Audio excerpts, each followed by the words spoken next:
जय हिंद जय जोहार दोस्तों। तो आज इस वीडियो में हम लोग जो है जैक बोर्ड क्लास 10th के मैथ की एक्सरसाइज 1.1 यानी कि प्रश्नावली 1.1 की क्वेश्चंस को सॉल्व करेंगे। ठीक है, तो क्वेश्चन नंबर 1 को देख लेते हैं। तो निम्नलिखित संख्याओं को अभाज्य गुणनखंडों के गुणनफल के रूप में व्यक्त कीजिए। यानी कि क्वेश्चन नंबर 1 में जितने भी क्वेश्चन रहेंगे उसमें जो है कुछ संख्या दी रहेगी। ठीक है, हम लोग को क्या करना है, उन संख्याओं को अभाज्य गुणनखंडों के गुणनफल के रूप में व्यक्त करना है। ठीक है, तो इसके लिए हम लोग को सबसे पहले पता होना चाहिए कि अभाज्य संख्या यानी कि प्राइम नंबर किसे कहते हैं। ठीक है, तो अभाज्य संख्या हम लोग उन संख्याओं को कहते हैं। ठीक है, यानी कि कोई भी प्राकृतिक संख्या। ठीक है, प्राकृतिक संख्या यानी कि नेचुरल नंबर। ठीक है, कोई भी प्राकृतिक संख्या कहाँ से शुरू होती है, 1 से लेकर अनंत तक। ठीक है, तो कोई भी प्राकृतिक संख्या जो है 1 से बड़ी होनी चाहिए और उसके पास जो है केवल 2 ही गुणनखंड होनी चाहिए। ठीक है, पहला जो है 1 और दूसरा वो स्वयं खुद। ठीक है, तो उसे हम लोग जो है प्राइम नंबर यानी कि अभाज्य संख्या बोलेंगे।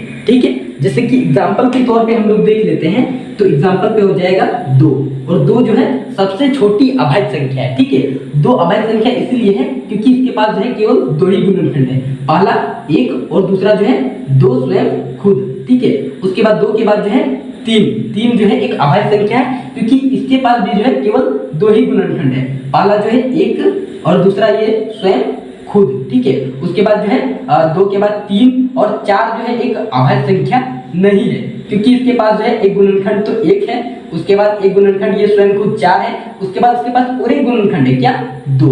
ठीक है, क्योंकि गुणनखंड उसको बोलते हैं, मतलब कि ये जो संख्या है 4। ठीक है, इसको अगर हम लोग 2 से भाग लगाएंगे तो ये पूरा पूरा कट जाएगा, यानी कि जो है 2 4 का जो है गुणनखंड है। ठीक है, यानी कि 4 के पास जो है 3 गुणनखंड है। ठीक है, तो ये क्या होगा, एक अभाज्य संख्या नहीं होगा। ठीक है, उसके बाद जो है 3 के बाद 5। ठीक है, तो 5 एक अभाज्य संख्या है क्योंकि इसके पास केवल 2 ही गुणनखंड है, पहला जो है 1 और दूसरा ये स्वयं खुद।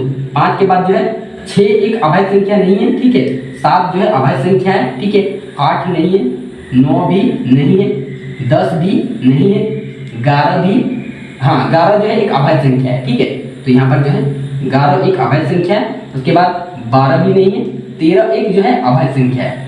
ठीक है, और उसके बाद 14 भी जो है एक अभाज्य संख्या नहीं है, 15 भी नहीं है, 16 भी नहीं है, 17 जो है एक अभाज्य संख्या है, 17। उसके बाद जो है 18। ठीक है, 18 भी नहीं है, 19 जो है एक अभाज्य संख्या है।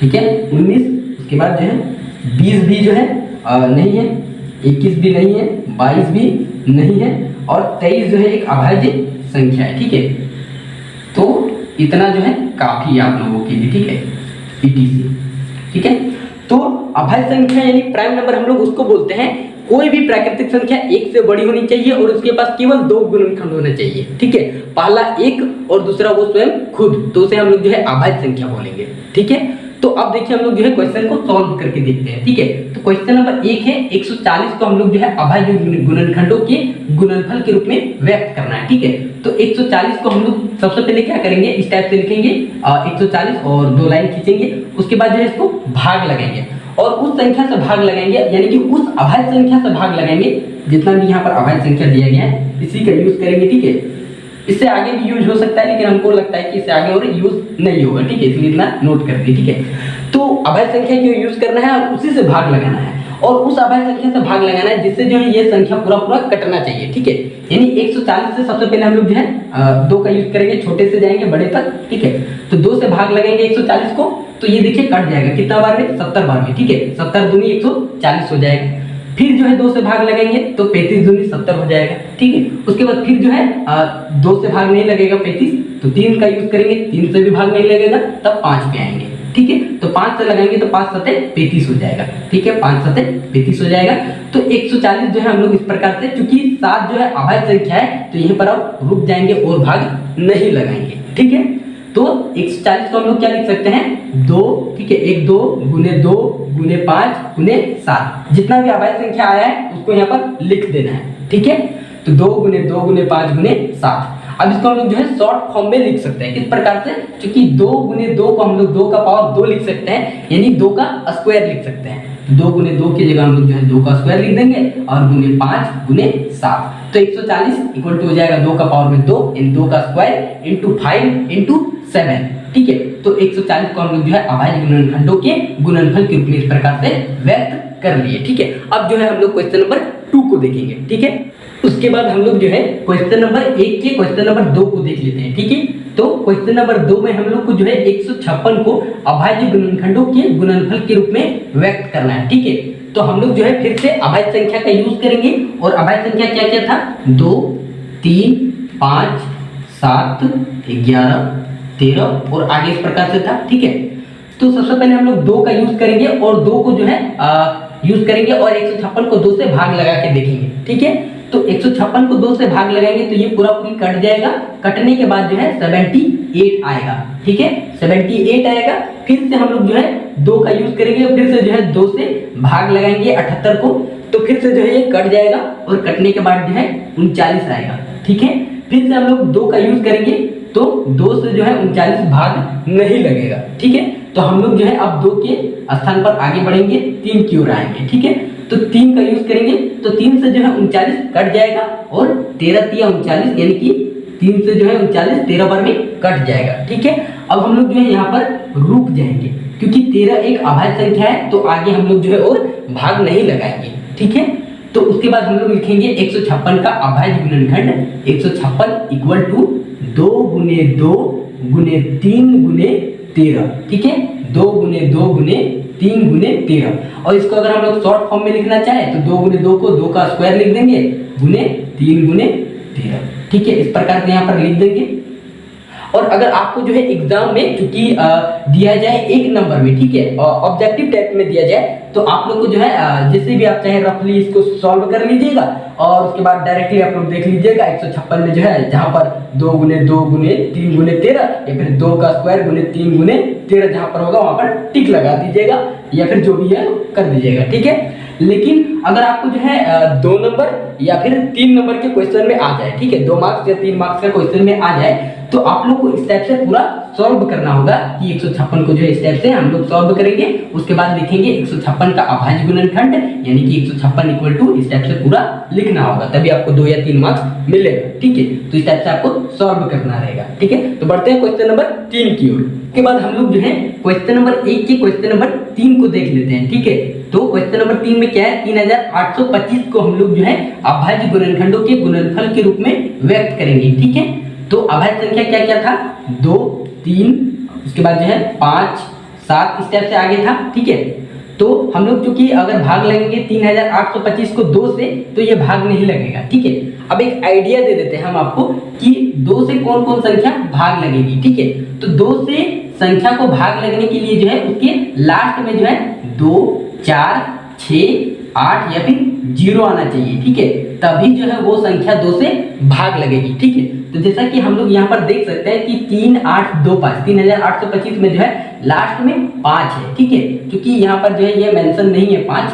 ठीक है, तो ये जो है 2 से भाग नहीं लगेगा। तो अब हम लोग जो है 3 पे आएंगे। ठीक है, 3 के लिए भी एक रूल बता देते हैं कि 3 से भाग लगने के लिए जो है हम लोग उस संख्या के सभी अंकों का सम करेंगे। ठीक है, तो यहाँ पर क्या है, 3 जोड़ 8 जोड़ 2 जोड़ 5, इसको जोड़ेंगे तो कितना होगा, 8 3 11 12 13 13 5 18। ठीक है, तो 18 चूंकि 3 से भाग लग रहा है इसलिए जो है ये संख्या 3 से भाग लगेगी। तो एक ट्रिक आप लोग को पता चल गया होगा कि 2 से भाग लगने के लिए क्या चाहिए, उसके लास्ट में जो है 2, 4, 6, 8 या फिर 0 होना चाहिए। ठीक है, और 3 से भाग लगने के लिए क्या होना चाहिए कि उनको अंकों का सम जो है जितना भी आएगा उसको अगर हम लोग भाग लगाएंगे तो वो 3 से भाग लगेगा, तभी जो है वो संख्या 3 से भाग लगेगा। ठीक है, इस टाइप से। तो आगे हम लोग सॉल्व करेंगे। तो यहाँ पर देखिए 3825, तो 3 से भाग लगेंगे तो 3 एकम 3, फिर जो है 3 दूनी 6, 2 बच जाएगा 22, 3 सत्ती 21, फिर 1 बच जाएगा 15, 3 पचे 15 कट जाएगा, 1275 आएगा।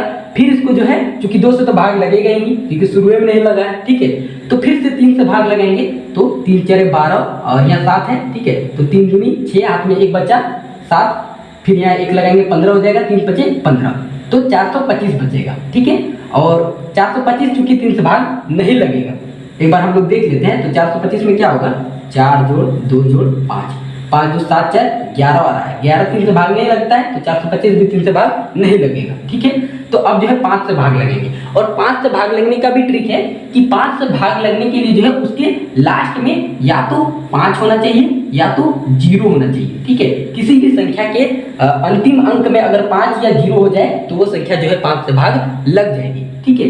तो यहाँ पर 425 है, लास्ट में 5 है तो 5 से भाग लग जाएगी। हम लोग भाग लगाएंगे तो यहाँ पर देखिए 425 को भाग लगाएंगे 8/40 हो जाएगा, ठीक है।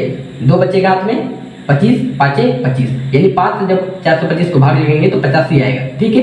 फिर जो है 5 से भाग लगाएंगे तो 17 बार में कटेगा, 17 25 85 हो जाएगा, ठीक है। अब हम लोग जो है यहाँ पर रुक जाएंगे। अब रुकना इसीलिए है क्योंकि 17 एक अभाज्य संख्या है, इसलिए यहाँ पर हम लोग जो है रुक जाएंगे, ठीक है।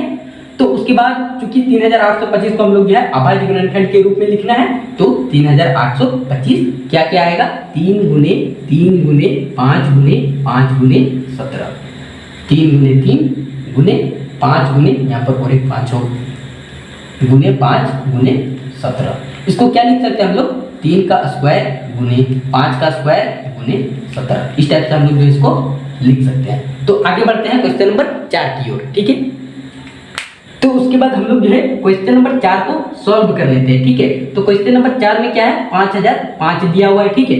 तो इसको जो है अभाज्य गुणनखंडों के गुणनफल के रूप में व्यक्त करना है। तो अभाज्य संख्या क्या क्या है, 2 3 5 7 11 13, ठीक है। इसका यूज करेंगे तो यहाँ पर देखिए हमारे पास क्या दिया हुआ है, 5005। तो अगर 2 का यूज करेंगे तो 2 से अगर 5005 को भाग लगेंगे, भाग लगेगा, देखते हैं ट्राई करके। तो 2 के लिए हम क्या ट्रिक बताए थे कि लास्ट में क्या होना चाहिए, 0 2 4 6 या फिर 8 होना चाहिए, तब वो संख्या क्या होगी, 2 से भाग लगेगी, ठीक है।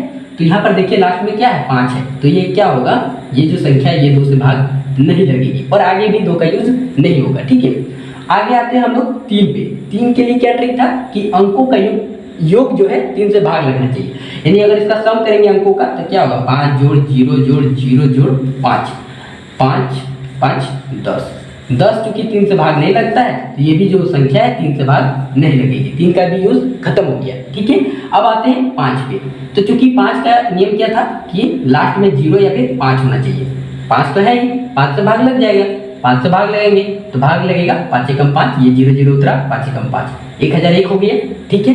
अब चूंकि जो है लास्ट में 1 आ गया तो 5 से भाग नहीं लगेगा, क्योंकि 5 के लिए हम ट्रिक बता दिए 0 या 5 होना चाहिए, ये भी खत्म, ठीक है। अब आते हैं 7 से। 7 से भाग लगेंगे तो ये देखिए 10 है, 7 एकम 7 हो गया, हाथ में 3 बचा, 30 हो गया, 7 चौक 28, हाथ में जो 2 बचा 21 हो गया, 7 या 21, यानी 7 से भाग लग जाएगा। आप लोग भी भाग लगा के देख लीजिएगा, ठीक है।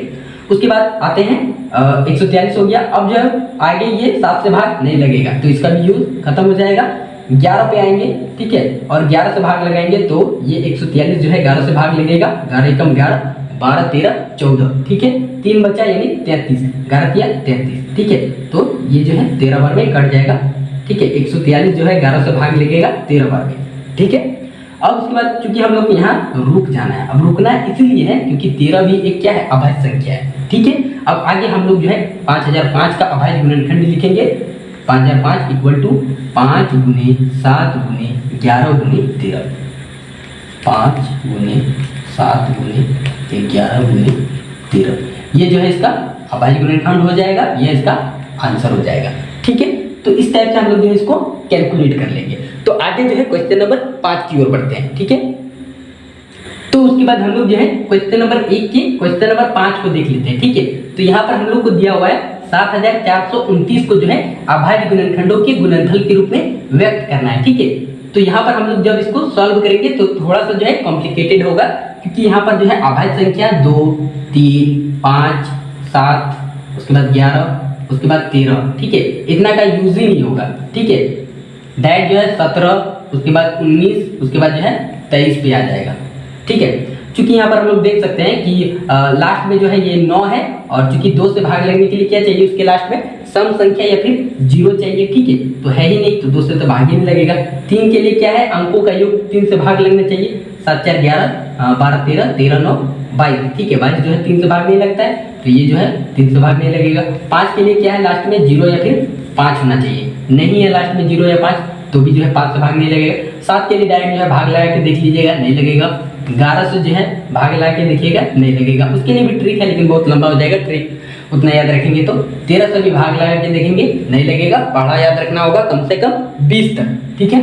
उसके बाद 17 से भाग लगाएंगे, भाग लग जाएगा, भाग लगने के बाद जो है 437 आएगा, ठीक है। उसके बाद आगे जो है 17 से भाग नहीं लगेगा, 19 से लगाएंगे तो 19 से भाग लगेगा और लास्ट में 23 बचेगा, ठीक है। चूंकि 23 एक अभाज्य संख्या है, ठीक है, तो यहाँ पर हम लोग रुक जाएंगे। उसके बाद 7429 का अभाज्य गुणनखंड 7429 इक्वल टू 17 गुने 19 गुने 23, 17 गुने 19 गुने 23, ये इसका आंसर हो जाएगा, ठीक है। थोड़ा सा ये कॉम्प्लिकेटेड है, तो आप लोग जो है डायरेक्ट अगर एग्जाम जैक बोर्ड का एग्जाम देना है तो उसके लिए डायरेक्ट जो है आप लोग थोड़ा सा इसको रिविजन करते करते आपको जो है याद हो जाएगा, ठीक है। तो इसको थोड़ा सा याद रखने का कोशिश कीजिएगा, ठीक है। और हो सके तो आप लोग जो है ज़्यादा से ज़्यादा इसका रिविजन कीजिएगा, ठीक है। तो आगे हम लोग जो है क्वेश्चन नंबर 2 को भी सॉल्व करेंगे। तो मिलते हैं नेक्स्ट वीडियो में, तब तक के लिए जय हिंद, जय जोहार, जय झारखंड।